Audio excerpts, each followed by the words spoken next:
Sir नमस्कार। नमस्कार sir. क्या नाम है आपका? राम प्रताप वर्मा, जिला गंगानगर, तहसील रायसिंगर, गांव 60 आरबी। कहाँ से? राजस्थान से? हाँ जी, राजस्थान से। संत रामपाल जी महाराज जी से नाम दीक्षा कब ली? 2014 में। संत रामपाल जी महाराज जी से नाम दीक्षा लेने से पहले क्या भक्ति साधना करते थे आप? सर हम संत रामपाल जी महाराज की शरण में आने से पहले ब्रह्म कुमार स्वामी जी से जुड़े हुए थे, लगभग 5 वर्ष थे। तो उस भक्ति से हमें कोई लाभ नहीं मिला। वो लगभग बीज मंत्र देते थे, वो बीज मंत्र करते करते हमारी आर्थिक और घर में लगभग हानि ही हुई उस भक्ति से, और सब कुछ मतलब ख़त्म हो गया। परिवार, हमारे दादाजी और ताऊ और बड़े काका जी, वो भी उनकी ही भक्ति करते थे सर्वप्रथम, और हम 5 साल से जुड़े थे, हमें भी कोई लाभ नहीं हुआ, उल्टा नुकसान ही हुआ उस भक्ति से। संत रामपाल जी महाराज जी की शरण में कैसे आए? संत रामपाल जी महाराज की शरण में हम ऐसे आए, कुछ भक्त हमारे गांव के अंदर मतलब वो पुस्तक सेवा करने के लिए आए थे। तो उन्होंने बोला कि आप ये पुस्तक पढ़ो और ज्ञान को समझो। वो पुस्तक हमने 10 पेज ही पढ़े थे, सृष्टि रचना। उस सृष्टि रचना में हमें पता चला कि ब्रह्मा विष्णु महेश के माता पिता कौन हैं।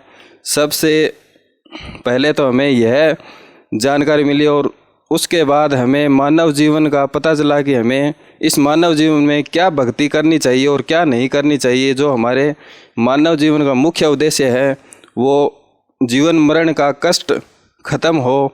इसी कारण हम संत रामपाल जी महाराज की शरण में आए। संत रामपाल जी महाराज जी से नाम दीक्षा लेने के बाद आपको क्या क्या लाभ मिले? संत रामपाल जी महाराज की शरण में आने के बाद में हमें, मेरा 2 बार एक्सीडेंट हुआ था मोटरसाइकिल से, उसमें मेरी जान जानी थी। वो भी संत रामपाल जी महाराज की कृपा से ही मुझे जीवनदान मिला। और उसके बाद में मेरी गुड़िया है, ये 6 वर्ष की। कहाँ पे हैं जी? बुला लो। ये गुड़िया है सर, मेरी 4 वर्ष की थी पहले, और आस पड़ोस के लोग कहने लगे थे कि ये बच्ची बोलती नहीं है और सुनाई भी इसको कम देता ही है, मुँह की तरफ देखती रहती है, इसको आपको डॉक्टरों को चेक करवाना चाहिए। तो परिवार वाले भी कहने लगे कि इस बच्ची को दिखाओ, आप चेक करवाओ क्या तकलीफ़ है। आपने दिखाया इनको? हाँ जी। कहाँ दिखाया? मैंने इसको गंगानगर अर्पण हॉस्पिटल है, जो गंगानगर का मुख्य हॉस्पिटल है, ये अर्पण हॉस्पिटल, जो कान, आँख और नाक का, उसमें इसका इलाज करवाया सर। क्या बोले डॉक्टर? जी 8 लाख रुपए मांगे थे उन्होंने, और कहा था कि इसके दिमाग में चिप डलेगी यहाँ पर, वो आपको जयपुर से डलवानी पड़ेगी। वो भी सक्सेस होगी या नहीं होगी उसकी हमारी कोई गारंटी नहीं है। तो हम वो रिपोर्ट लेके फिर संत रामपाल जी महाराज की शरण में आने के बाद में उनको ये जानकारी बताई, और संत रामपाल जी महाराज की कृपा से ये बच्ची ठीक हुई बाद में। आज बिल्कुल ठीक है ये? हाँ जी, ये बिल्कुल ठीक है। अब रिपोर्ट में क्या लिखा है? इनको सुनाई नहीं देता है?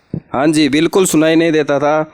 ये रिपोर्ट है इसकी, डॉक्टर ने 0% शून्य बताया था कि एक कान से 0.5% सुनाई देता है और दूसरे से बिल्कुल भी नहीं सुनाई देता है, मतलब जमा 1% भी। अब ये बोलती है, सुनती है? हाँ जी, अभी इसको सुनाई देता है। और जी, संत रामपाल जी महाराज जी से नाम दीक्षा लेने के बाद आपको और क्या लाभ मिले? सर संत रामपाल जी महाराज की शरण में आने के बाद में हमें सबसे बड़ा आध्यात्मिक मार्ग मिला, और मानव जीवन का जो मुख्य उद्देश्य होता है जन्म मरण का, उससे हमें छुटकारा मिला कि 84 लाख योनियों से पार होकर हम सतलोक प्राप्त कर सकते हैं।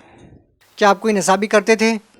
नहीं सर, मैं शुरू से कुछ नशा नहीं करता था, बस आध्यात्मिक मार्ग से में ही लगे हुए थे।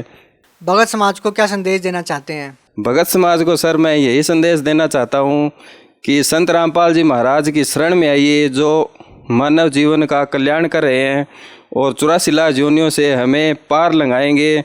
यही सबसे बड़ा संत रामपाल जी महाराज का मिशन है। धन्यवाद सर। नमस्कार सर।